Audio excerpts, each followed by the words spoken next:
Want to create a compelling presentation in half the time? Grab your copy of the C Method's presentation and speech template. This free template will help you plan, write, and prepare a speech or presentation that will engage, influence, and inspire your audience every time. Download it for free at thecmethod.com/speech template. That's thecmethod.com/speech template. Welcome to Stand Out, Get Noticed, the podcast that helps you speak and present with rockstar confidence. I'm Christina Canters, your host and founder of the C Method Communication Skills Training. For free resources and to subscribe to the show, visit thecmethod.com. Oh my goodness, it's episode 99 of Stand Out, Get Noticed. Hi there, Rockstar. Christina with you here. Can you believe we're nearly at episode 100? Make sure you tune in next week. I've got a very special episode for you. It's not following on with this public speaking mini course. It's something a little bit different, and I can reveal that it will be more about podcasting and lessons I've learned and what it's taken to build a successful podcast. This episode is part 2 of the public speaking mini course, and it's all about how to write a compelling speech or presentation. So have you ever been asked to give a presentation at work, or you've decided to challenge yourself and put your hand up to speak? And if you have you ever been stuck in analysis paralysis over what to say? So maybe you don't know where to start. There is so much information that you want to share. How do you pick what's most important? And how do you structure it and remember it too? So my goal for this episode is to give you a clear framework for writing a presentation so that you feel less overwhelmed, more confident, and hopefully inspired to go away and write a presentation so you can deliver it and do something different, get out of your comfort zone. Now, if you haven't listened to last week's episode, it's about how to plan your presentation, which is really important. So if you haven't listened to that yet, I do recommend you go and listen, and make sure you download my free speech writing template at thecmethod.com/speech template. That's thecmethod.com/speech template to follow along as well. Show notes for this episode will be at thecmethod.com/PS2, as in public speaking 2.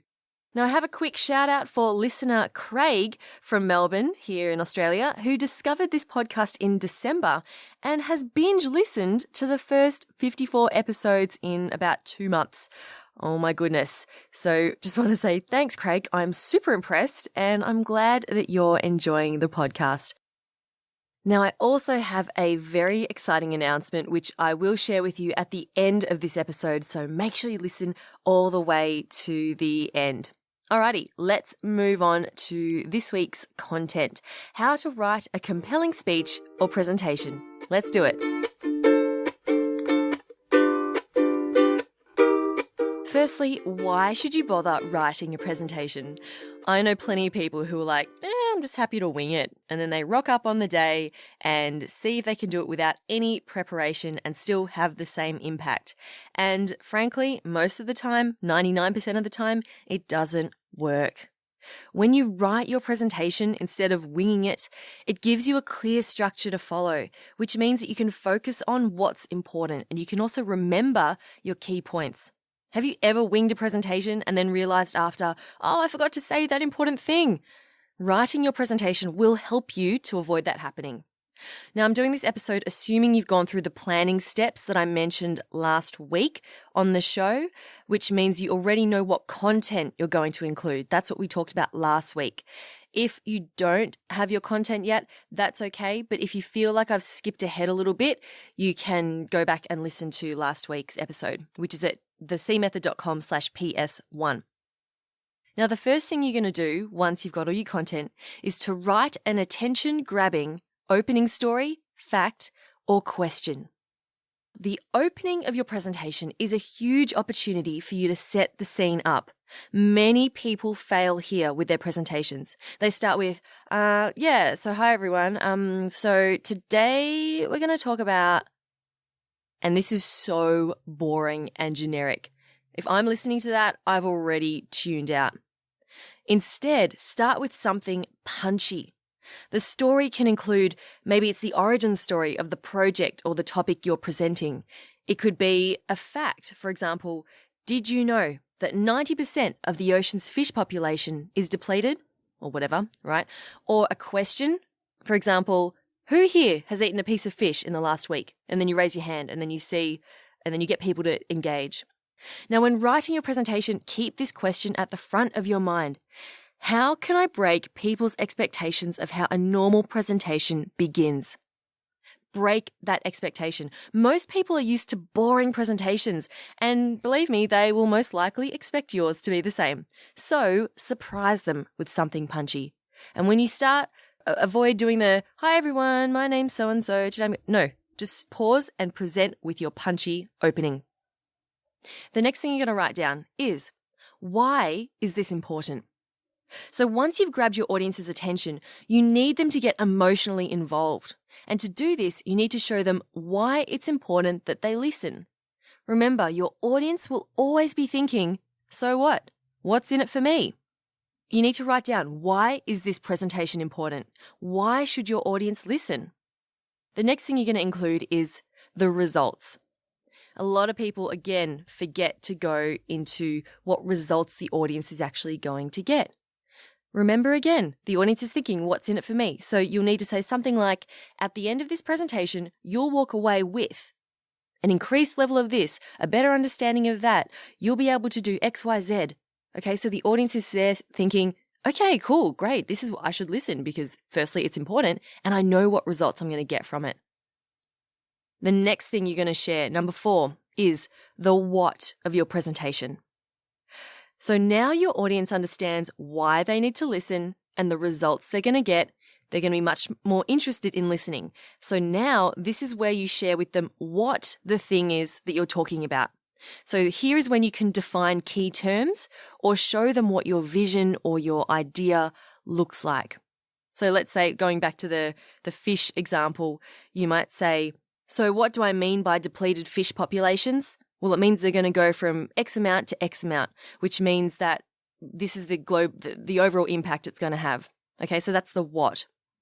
The next thing you're going to share is the how.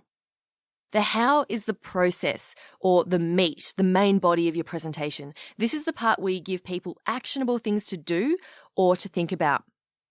Now, a lot of people make the mistake of diving straight into the how of their presentation too early. Like, I'm going to talk about this today. Okay, here's how you do stuff.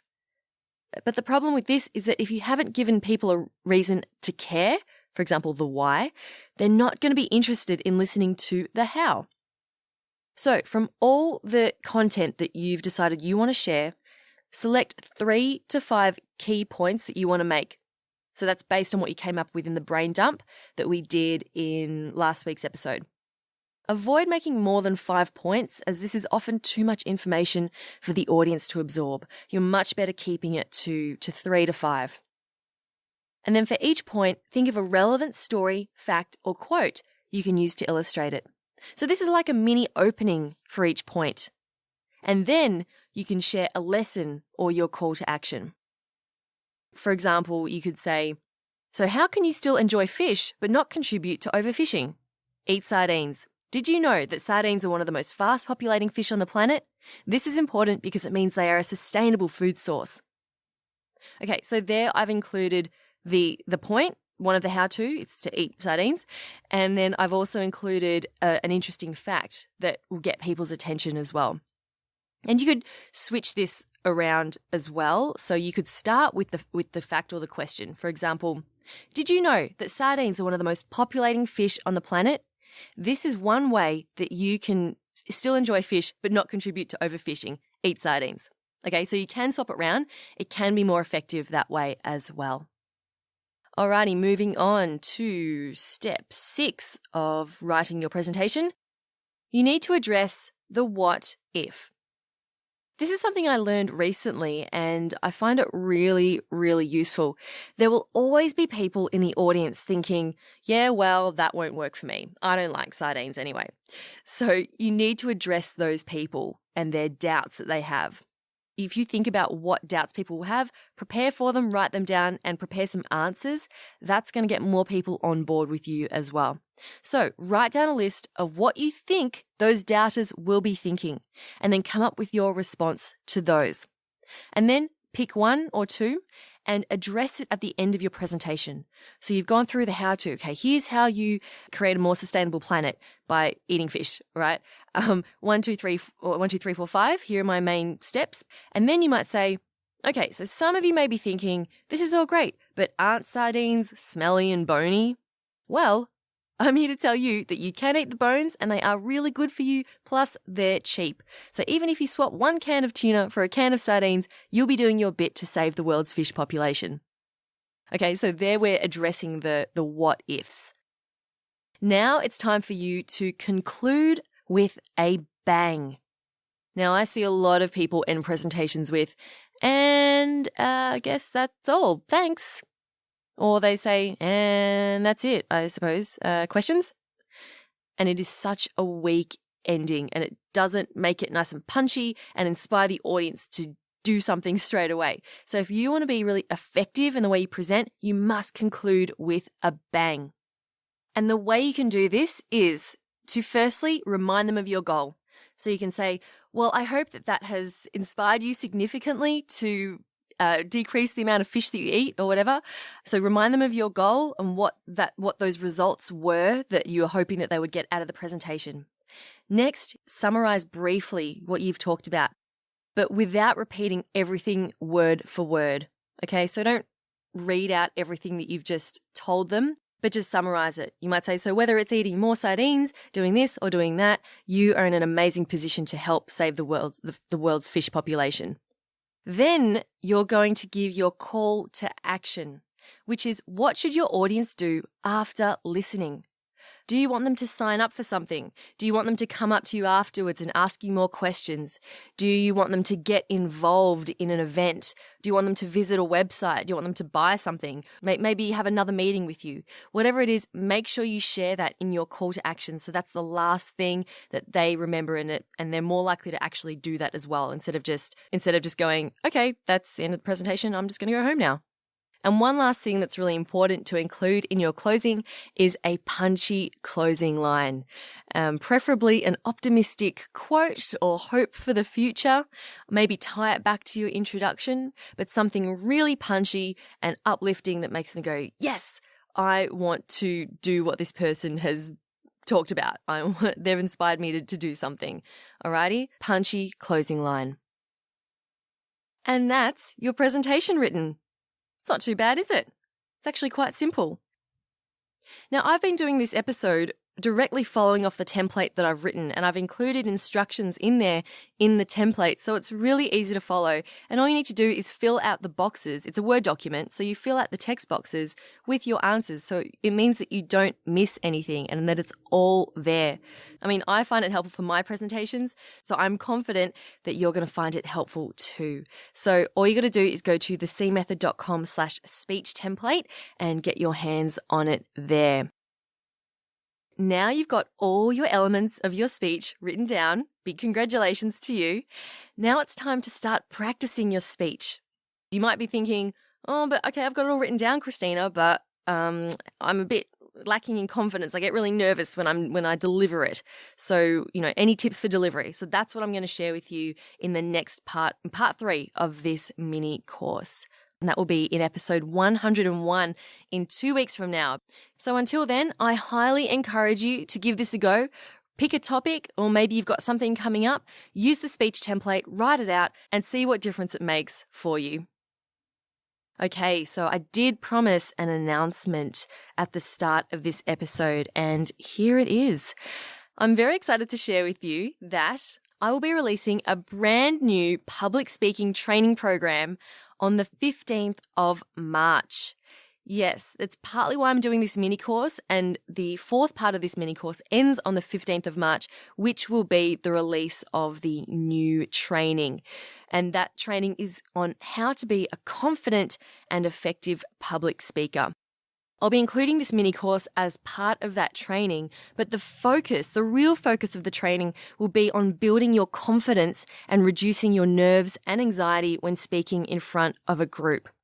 Okay, so it will help you to go through writing and planning your presentation because that, of course, helps with your confidence. But the bulk of the course will be on confidence techniques and nerve-reducing techniques. As a result of this course, you'll have more presence, more perceived credibility and authority, and you'll be able to influence more effectively. Plus, you'll find the experience less stressful and, hey, maybe even enjoyable. I'll keep you posted on how you can get your hands on that training program closer to the release date, but it will be on the 15th of March, which coincides with episode 102 of the podcast. And that wraps episode 99 of Stand Out Get Noticed. Show notes will be at thecmethod.com/PS2. I will see you next week for episode 100. Yay, pretty exciting stuff. Thank you for spending some time with me today. Keep on being awesome, and I'll see you next week. My name's Christina Canters, and this has been Stand Out, Get Noticed.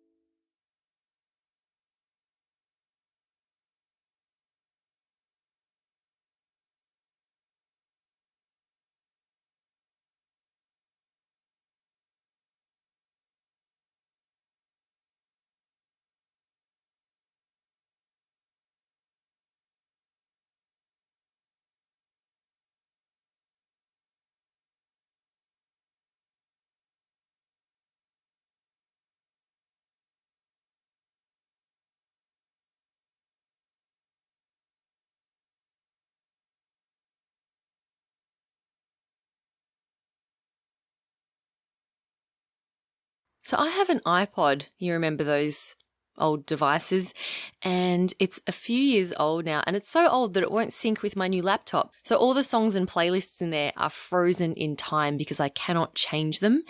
And I went running the other day and I put on my old running playlist, and the very first song that came on was Katy Perry's Raw. And as I was running, I felt so uplifted and I remembered how much I love this song. So I thought I'd play it for you this week on the show. Let's go. I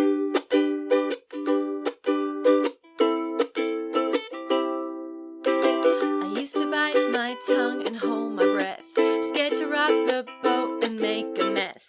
So I sat quietly, agreed politely. I guess that I forgot I had a choice. I let you push me past the breaking point. I stood for nothing, so I fell for everything. You held me down, but I got up, already brushing off the dust. You hear my voice, you hear that sound, like thunder gonna shake your ground. You held me down, but I got up. Get ready, 'cause I've had enough. I see it all, I see it now. I got the eye of the tiger.